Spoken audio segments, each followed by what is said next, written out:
Shalom, shalom, shalom. Nous bénissons encore une fois le Seigneur pour ces moments qu'il nous accorde, afin que nous puissions nous approcher devant de lui pour vous parler de sa part. Que Dieu vous bénisse. J'espère que vous allez tous bien.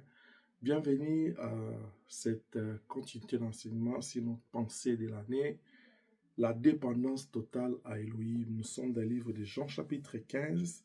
Nous allons lire le verset 5. La Bible dit « Je suis le cep, vous êtes les sarments.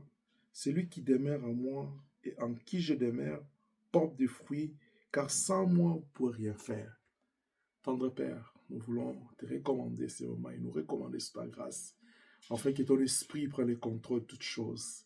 Nous détruisons tout ce qui est contre ta volonté et nous remettons sous ta grâce. Au nom puissant de Jésus-Christ, nous disons Amen. Nous voulons parler aujourd'hui de la dépendance comme une vie, la vie de dépendance totale à Elohim. Comme nous l'avons dit, une dépendance, c'est le fait de dépendre à quelque chose ou à quelqu'un. C'est le fait de perdre son autonomie dans le fonctionnement de soi-même. On ne peut rien faire sans la chose-là, sans cette personne. Nous avons quasiment besoin de l'aide de l'autre ou de la chose pour vivre, pour fonctionner. Et nous avons démontré aussi que dans la science, on parle de la dépendance physique et psychologique, mais nous parlons de la dépendance spirituelle ou naturelle, ce qui est important pour nous, cette dépendance-là que Elohim nous a démontré depuis le commencement. Quand il a créé l'homme, il a fait à son image. Dieu a créé l'homme à son image. Il a soufflé dans l'homme pour que l'homme puisse vivre. Le Seigneur a soufflé dans ses narines pour que l'homme vive, pour que l'homme puisse expérimenter une vie avec lui. Aujourd'hui, nous voulons dire à quelqu'un, la dépendance n'affaiblit pas la défense d'un chrétien contre les malins. C'est-à-dire, quand nous disons que tu dois dépendre de Dieu, cela ne te rend pas moindre, cela ne t'affaiblit pas. Au contraire, cela te rend encore fort, comme une branche quand c'est hanté, quand c'est attaché au cep, au tronc d'arbre. La branche reçoit la sève. Ça lui permet de bien fonctionner, de se rajeunir, de porter des feuilles, de produire des fruits. Et cela, ça fait l'affaire de la branche. Donc, le fait d'être dépendant de Dieu ne te rend pas faible, ne réduit pas ta force sur le diable, ne te rend pas vulnérable. Au contraire, ça te rend fort parce que tu vas aller puiser ta force en Dieu. Tu vois l'importance de cette dépendance. Ça te rend pas, ça n'affaiblit pas ta défense en tant qu'enfant de Dieu devant les mal ou devant les malins. Et cette dépendance aussi, dans la compréhension de Dieu, ne consiste pas à rien faire. Parce que tu dis, je dépends de Dieu, je croise les bras. Non. À attendre passivement une solution d'un homme ou d'une personne ou de Dieu ou de l'Église. Non. Ce n'est pas le fait que je suis dépendant de Dieu, je deviens passif. Je deviens passif ou je deviens oisif. C'est pourquoi vous voyez, l'oisiveté, Dieu n'aime pas l'oisiveté, Dieu n'aime pas la passivité, n'aime pas la négligence. Le Seigneur nous appelle à nous engager à travailler. Mais la dépendance en lui nous permet juste de puiser dans la force de Dieu, de puiser dans la puissance de Dieu, de puiser dans la connaissance de Dieu, de puiser la vraie vie en lui pour vivre dans ce monde. Parce que sans la vie de Dieu, nous ne pouvons pas vivre. Vous voyez, il crée l'homme à la poussière de la terre. Tant qu'il n'a pas encore soufflé dans ses narines, l'homme ne pouvait pas bouger, il ne pouvait pas voir, il ne pouvait pas parler, il ne pouvait pas sentir. Il était une statue là. Il était immobile parce qu'il n'y avait rien de vie en lui. Il a fallu attendre le souffle de vie. C'est pourquoi la Bible dit en réalité dans l'homme, c'est le souffle du Tout-Puissant. Parce que quand Dieu souffle dans ses narines, l'homme pouvait croire. Il pouvait croire que non, il y a des choses tout autour de lui. Il pouvait contempler. C'est après cela que le Seigneur l'amène vers les animaux pour les nommer. Parce qu'il avait déjà la vie en lui. La dépendance en Dieu doit être comprise comme étant le seul moyen où cette connexion qui nous permet d'aller puiser dans la gloire de Dieu, dans l'intimité de Dieu, dans le mystère de Dieu, la sève pour vivre. Nous avons démontré l'importance de la dépendance par rapport à nous-mêmes, parce que nous avons des limites, parce que nous avons des imperfections. Voilà pourquoi nous avons besoin de nous connecter à Dieu pour puiser sa perfection. Étant donné aussi dans Philippiens 4, 8 à 11, il dit, il a confié les 5 ministères pour le perfectionnement des saints, n'est-ce pas? Alors, vous voyez déjà que Dieu parfait, il nous appelle à la perfection. Alors, pour y arriver, il faut que nous puissions nous connecter, nous attacher à lui comme des cèpes, attachés comme des sarments, attachés au cèpe, en fait de soutirer sa vie. Ça ne nous affaiblit pas. Au contraire, ça nous renforce, ça nous rend fort. Je puis tout par celui qui me fortifie. Gloire au Seigneur. Bien aimé, cette dépendance à Elohim, cette dépendance qui doit être totale à Dieu, est un élément fondamental dans la vie chrétienne. Actes des Apôtres, chapitre 11, verset 28, il dit, quand on les a vus à Antioche, on dit qu'ils faisaient des choses comme Christ, on les appela des chrétiens. Dans Luc 22, on voit quand on a arrêté le Seigneur, Pierre était autour du feu. On l'a entendu parler, on dit, tu parles comme l'un d'eux. Parce qu'il dépendait plus de lui-même. Il avait donné sa vie à Christ. Il vivait comme Christ. Quelqu'un qui dépend de Dieu, il vit au rythme du cep, au rythme du tronc d'arbre. La branche doit comprendre que si je me détache, je mets fin à la vraie vie parce que je puise ma vie là. Il est la source de ma vie. C'est pourquoi quand nous avons parlé de l'importance, nous avons démontré que l'importance est aussi liée à la personne de Dieu. Dieu est la source de notre vie. Mais si c'est lié aussi à notre entourage, regarde ce que le monde est devenu. Les mal nous guettent partout. Voilà pourquoi nous devons aller nous cacher. C'est chez Dieu-là qui est notre bouclier. C'est pourquoi nous disons une dépendance totale à Dieu est un élément fondamental dans la vie chrétienne. Tu ne peux pas vivre la chrétienté. Tu ne peux pas parler de la chrétienté. Tu ne peux pas être appelé chrétien si tu n'es pas attaché au cep. Si tu ne vis pas la vie du Christ. Nous devons faire de ça notre cheval de bataille pour que le monde qui attend la révélation, que cette révélation que le monde attend, avec un ardent désir, ce ne soit pas seulement pour la gloire de ce monde, que ce ne soit pas seulement pour l'argent, que ce ne soit pas seulement pour le mariage, pour le voyage, pour l'honneur, pour l'élévation dans ce monde, mais ça doit commencer par l'image que nous devons transmettre, que nous devons afficher de la vie chrétienne, que nous devons afficher de notre Dieu, au point où nous devons faire de notre effort que nous serons des lettres, des messages que nous envoyons, que Dieu envoie au monde au travers de notre vie. Quand on te voit, on dit, oh, là, il parle comme chrétien. Vous voyez, généralement, on a l'habitude de dire, l'habit ne fait pas le moine. Mais on reconnaît le moine par son habit. Comment on peut détecter que celui-là, c'est un musulman, il est dans la religion islamique? C'est parce qu'on peut voir leur accoutrement, leur tenue. Mais toi, en tant que chrétien, parce que nous n'avons pas une tenue qui décrit les chrétiens physiquement, mais notre tenue, c'est les œuvres de notre Seigneur Jésus-Christ. Quand on nous voit, on dit, ah, ce sont des chrétiens. Il y a beaucoup de religions, ils ont leur tenue. Quand ils s'habillent pour aller à l'église, on peut reconnaître, ça c'est telle église. Est-ce que toutes les églises doivent faire cela? Non. Il y a une seule chose pour les chrétiens. C'est nous puissions nous vêtir de la parole de Dieu comme tenue. Vous voyez, la parole de Dieu, c'est cette robe-là que tous ceux qui ont réussi, tous ceux qui ont cru en lui, ils doivent entrer à l'intérieur. Ils doivent s'habiller. Et ce n'est pas à la robe de s'accommoder à notre taille, mais c'est à nous de s'accommoder à la taille de la robe. Parce qu'il y a 1000 chrétiens. Tous les milliers de chrétiens, ils doivent s'accommoder à la taille de la robe.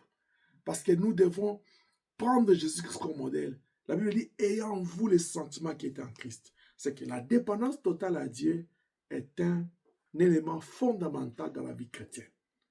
On ne peut pas s'en passer de cela. Nous dépendons de lui pour notre vie. Vous voyez pourquoi on ne peut pas s'en passer de ça? Car nous dépendons de Dieu pour notre vie. Une branche dépend du tronc d'arbre pour sa survie. Si on coupe la branche, on le détache du tronc, il ne peut pas vivre, il va sécher, il va pourrir. Nous dépendons de lui. C'est un élément très fondamental pour notre vie chrétienne, pour notre chrétienté, parce que notre vie dépend de lui. Notre salut dépend de lui. Notre délivrance dépend de lui. Notre bien-être dépend de lui. La réussite et le succès dans notre vie dépendent de lui. Bien aimé, tu peux être quelqu'un qui est en bonne santé, mais la bonne santé dépend de lui. Ta sécurité dépend de lui. Le mouvement dans ta vie dépend de lui. Je ne cesserai de le dire, je me fatiguerai de le dire, de le répéter, que sans le souffle de Dieu au travers des narines de l'homme, l'homme c'est une statue. Donc vous voyez pourquoi, même quand nous nous glorifions, j'ai travaillé, j'ai gagné beaucoup d'argent, j'ai beaucoup de ceci, j'ai gagné beaucoup de choses dans ce monde. C'est par la grâce de Dieu. Si Dieu retirait ce souffle, comment est-ce que tu feras pour gagner ces choses? Comment est-ce que tu feras pour produire? Mais même si quand tu produis, si Dieu retire le souffle, comment est-ce que tu feras pour jouir de ce que tu as gagné ou pour exceller dans ce que tu as, pour prospérer dans ce que tu as gagné? L'homme, en réalité, il dépend de Dieu. C'est pourquoi Elohim, c'est vrai Dieu, il est le Dieu créateur, il dit, faisons l'homme à notre image. Il souffle dans ses narines. J'aimerais que nous puissions comprendre. Quand la Bible dit dans Jean 15, 5, il dit, sans moi, vous ne pourrez rien faire. Que nous puissions nous arrêter là, nous poser la question, est-ce que je me rends compte que cette phrase est vraie? Sans Dieu, je ne peux rien faire. Ma vie, c'est une dépendance à Dieu. Mais cette dépendance-là n'est pas si mauvaise, n'est pas mauvaise que nous pouvons le croire. Parce que c'est une dépendance qui nous met en position de force. C'est bénéfique pour nous. C'est avantageux pour nous. Parce que pour vivre, pour exister dans ce monde, on avait besoin de ce souffle de vie. On avait besoin de la vie de Dieu en nous. On avait besoin que Dieu nous donne même cette statue-là pour que ça existe. La Bible dit que c'était la poussière de la terre. On ne parle pas de l'argile, on parle de la poussière. Comment est-ce que Dieu est arrivé à fabriquer l'homme de la poussière? Cette notion, ce sont les scripteurs qui peuvent bien comprendre et qui prennent l'argile pour faire une statue, on peut comprendre. Parce que c'est de la terre comme de la boue, mais de la poussière pour fabriquer une statue. Comment ça arrive? Il a fait pour démontrer qu'il est Dieu. Tout est possible à lui. Là encore, c'est cette statue qu'il a fabriquée, que tout homme peut aujourd'hui prendre un bois, un morceau d'arbre, il va aller sculpter et faire une statue. On dit, ah, c'est beau, c'est joli. C'est belle, c'est joli, c'est vraiment belle, c'est vraiment joli. Mais là, c'est l'œuvre du sculpteur. Mais Dieu, il fait la statue, après il donne la vie. C'est là où il y a la différence. L'art de Dieu a bénéficié de sa vie. C'est comme ça que l'homme est l'art de Dieu. Que Dieu soit béni. Donc, la dépendance totale à Dieu est un élément fondamental dans la vie chrétienne. Nous dépendons de lui pour notre vie, pour notre salut, pour notre survie, en tout et partout, dans tout et pour tout. C'est pourquoi la Bible dit nous sommes sauvés par la grâce. Tu vois, même le salut qui nous apporte, c'est sa grâce. Ce n'est pas par nous-mêmes. C'est ce qu'Éphésiens nous dit. Dans Éphésiens 2, 8 à 9, qu'est-ce que la Bible dit?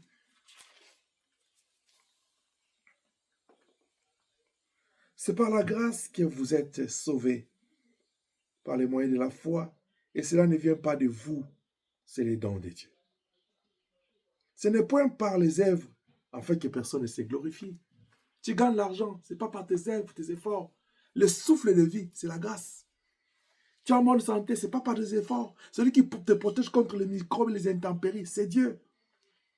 Bien évidemment, aimons Dieu, craignons Dieu, rendons grâce à Dieu en toutes choses. C'est pourquoi David a raison, il dit, mon âme loue l'Éternel, n'oublie aucun de ses bienfaits. Parmi ses bienfaits, le privilège de vivre à cause de sa vie en nous. Dieu nous a prêté vie. Et nous faisons fonction des gens qui ont prêté, qui ont emprunté quelque part la vie que nous avons. Et nous devons reconnaître la source qui est Dieu. Jacques chapitre 1, verset 5, qu'est-ce que la Bible dit? Nous devons reconnaître la source, bien-aimée, parce que Dieu, il nous fait grâce. La dépendance à Elohim, c'est le fondamental, c'est le point fondamental de la vie chrétienne. C'est un élément plutôt fondamental de la vie chrétienne. Jacques chapitre 1, verset 5. Mais qu'est-ce que la Bible dit? Si quelqu'un d'entre vous manque de sagesse, qu'il la demande à Dieu, qui donne à tout simplement sans reproche, et lui donnera, et elle lui sera donnée. Mais, vous voyez, tu as besoin de la sagesse? Oh, je suis sage, moi je suis intelligent. Ça vient de Dieu. Qu'as-tu que tu n'as pas reçu de Dieu? La dépendance, là, c'est pas une faiblesse, mais c'est une réalité. C'est quelque chose que nous ne devons pas nous époumoner pour le dire parce que c'est une réalité. Si Dieu retire le souffle de vie, tout. C'est pourquoi la Bible dit qu'il y a de l'espérance pour ceux qui vivent. Parce qu'ils ont le souffle de vie en eux, ils peuvent faire des choses, ils peuvent encore espérer, ils peuvent encore entendre, ils peuvent encore avancer. Vous pouvez encore lire dans Psaume 104, verset 27, qu'est-ce que la Bible dit? Psaume 54, verset 27, la Bible dit: tous ces animaux espèrent en toi pour que tu leur donnes la nourriture en son temps. Même les animaux espèrent en l'Éternel. Vous voyez, vous pouvez encore lire dans Proverbe 3, 5 à 6.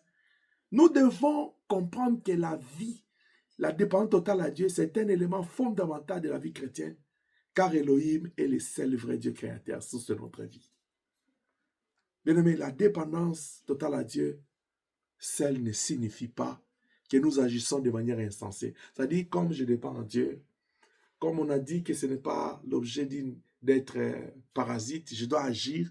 C'est-à-dire, si je dois agir, je dis, ok, je peux me permettre de faire n'importe quoi. Je donne l'exemple de Jésus dans Matthieu.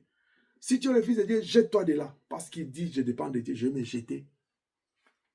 La Bible dit, examine toutes choses, retiens ce qui est bon. Tout en étant dépendant en Dieu, il ne t'est pas permis, ou il n'est pas permis de s'hasarder, de faire n'importe quoi, ou de poser n'importe quel acte par esprit insensé, sans réfléchir. Vous voyez, même pour la sagesse, la Bible dit, nous devons demander à Dieu. C'est-à-dire, quelqu'un qui dépend de Dieu, le fait déjà qu'il bénéficie de la vie de Dieu, de l'esprit de Dieu, de la sève de Dieu. Dans la sève de Dieu, il y a la sagesse, il y a le discernement, il y a l'intelligence. À partir de cela, il va réfléchir sur les actes qu'il va poser, sur les actions qu'il va poser, parce qu'il comprend que dépendre de Dieu, cela n'est pas une occasion pour être insensé. Parce que quelqu'un qui est connecté au cep, qui est Jésus-Christ, qui est le Seigneur, il est connecté à la source de la sagesse. Il est connecté à la source du discernement. Je vous donne un exemple. On vient demander le Seigneur dans Matthieu 22. Tu prêches bien. On commence par jeter des fleurs à Christ. Tu prêches bien. Tu n'es qu'une personne. Non, ils ont dit tout ce qu'ils pouvaient dire. Il dit, dites-nous, est-ce qu'il était permis ou important de payer l'impôt de César ou non? Jésus était connecté à Dieu. Il dépendait à Dieu. Il pouvait se jeter directement dans la discussion pour dire, non, ne payez pas, ce n'est pas important. La Bible dit, Jésus connaissant leur méchanceté, il leur posait la question, de qui? Et c'est non. Et de qui la figure? Jésus a dit, c'est le nom.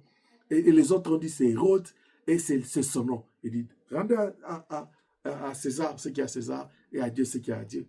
Il a dit, c'est César. Il dit, donnez à César ces histoires.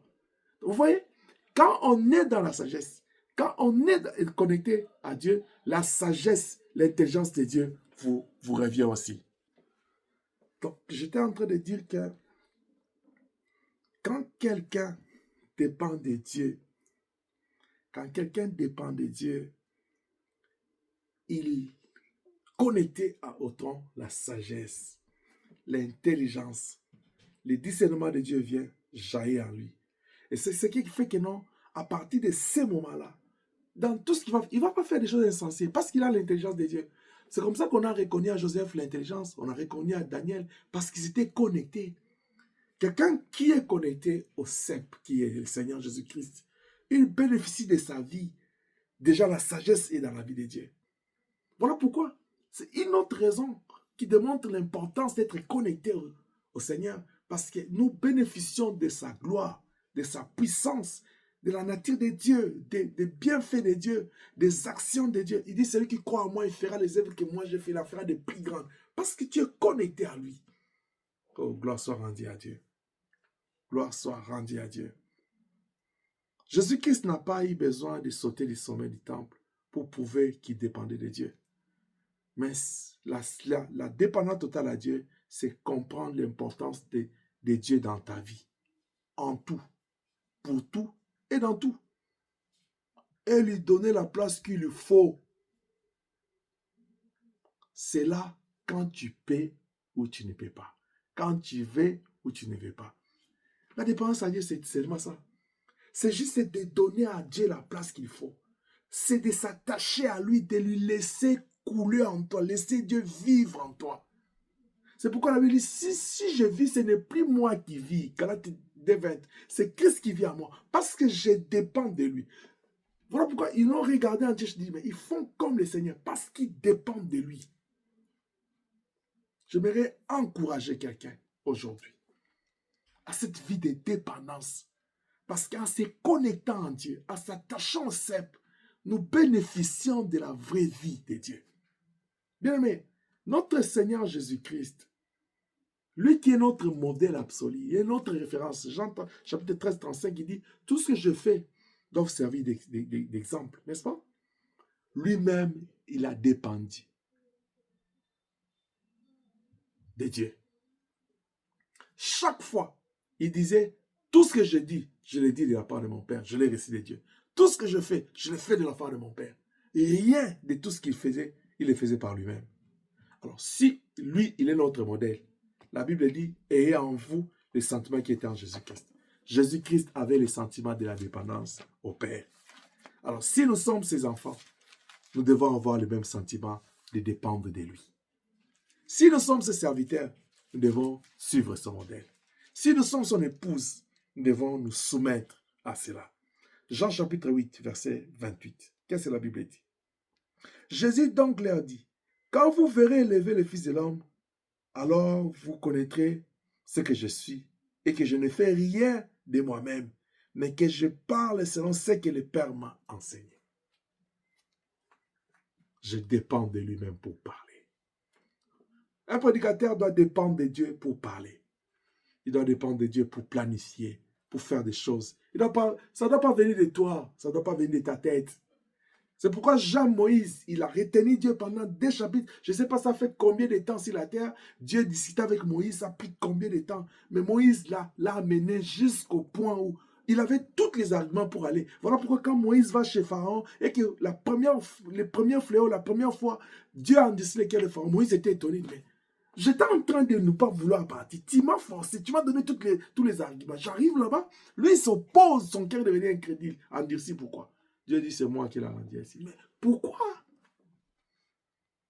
Ce n'est pas, tu dors, tu as un songe, tu pries pour les gens, ils tombent, tu commences tes ministères. C'est pas juste parce que tu vois quelque chose, une pensée t'arrive, tu crées une prédication. Et il est temps d'écouter Dieu. Ne fais rien par toi-même. N'engage pas l'église à quelque chose par toi-même. Il faut écouter les maîtres. Parce qu'il y a un seul visionnaire de l'église, ce n'est pas un homme. Tous ceux qui se disent, je suis le visionnaire de ce ministère. Non, tu n'es pas le visionnaire. Le visionnaire, c'est Dieu. Il dit, tu es Pierre, cette terre, je bâtirai mon église. C'est lui qui bâtit son église. Car Dieu a tant aimé le monde, il a donné son Fils unique, en fait que quiconque croit en lui ne périsse pas. C'est Dieu qui a donné Jésus. Il dit dans Matthieu, il dit, je vous envoie. C'est lui qui nous a envoyés. Dans Acte 1, 8, il dit, vous serez mes témoins.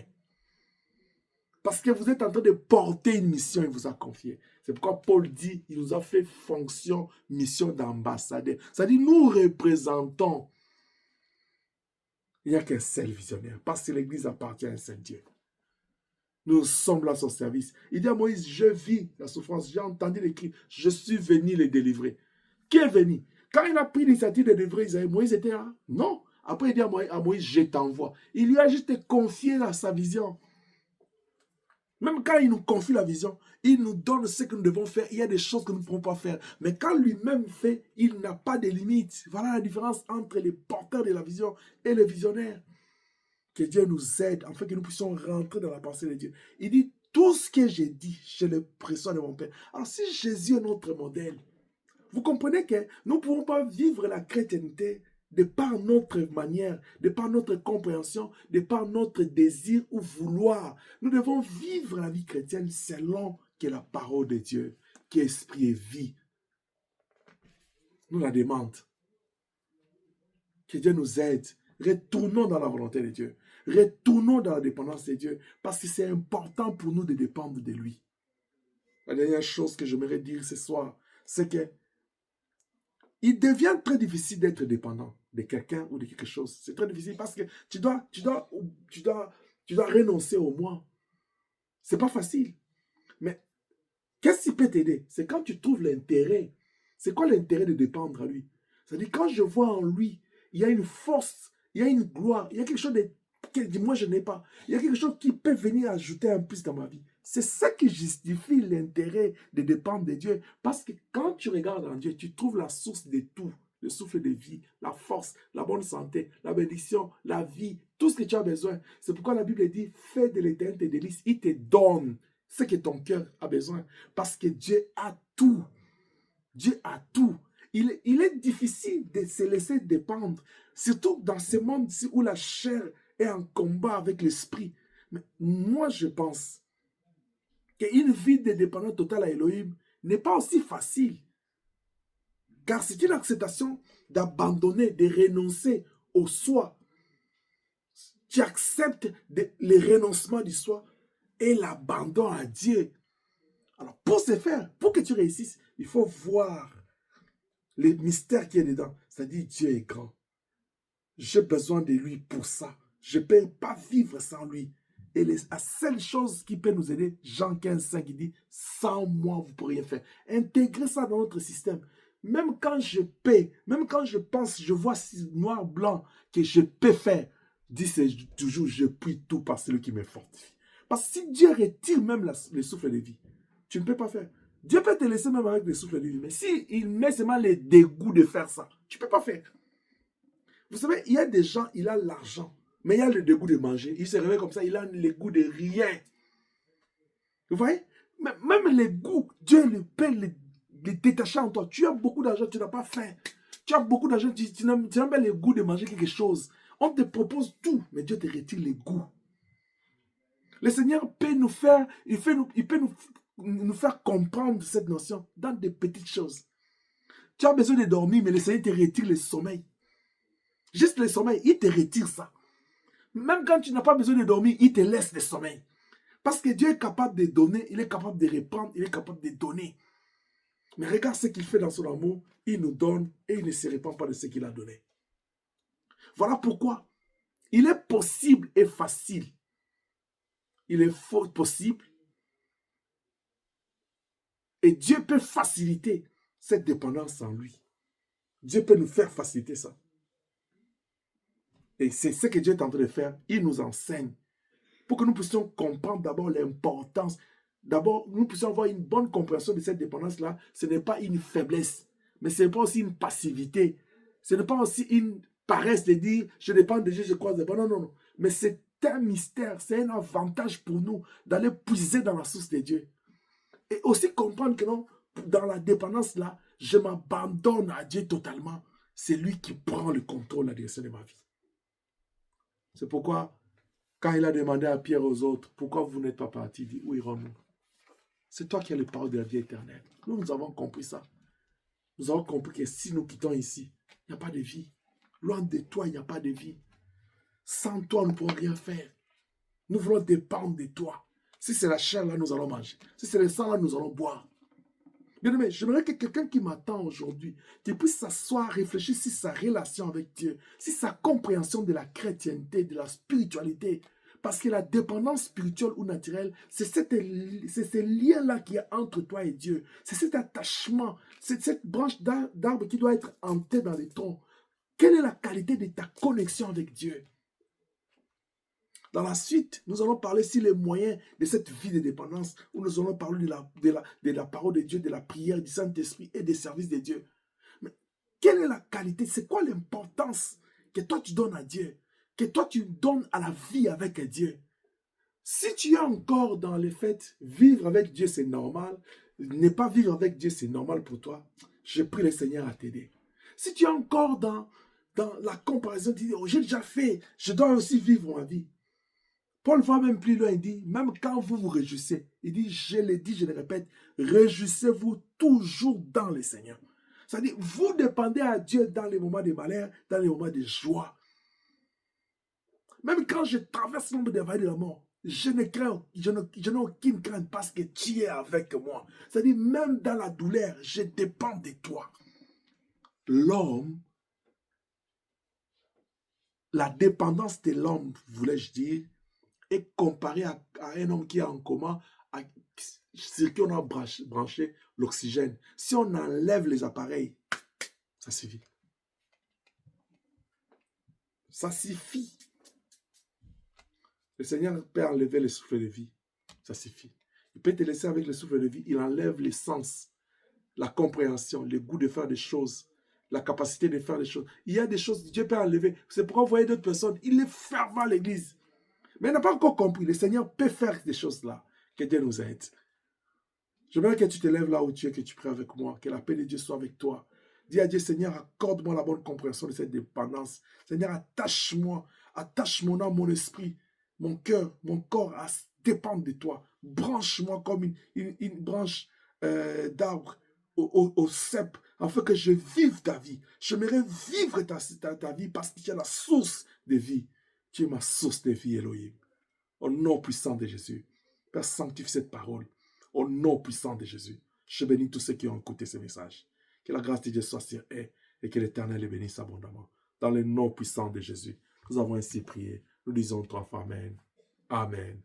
Amen. Amen.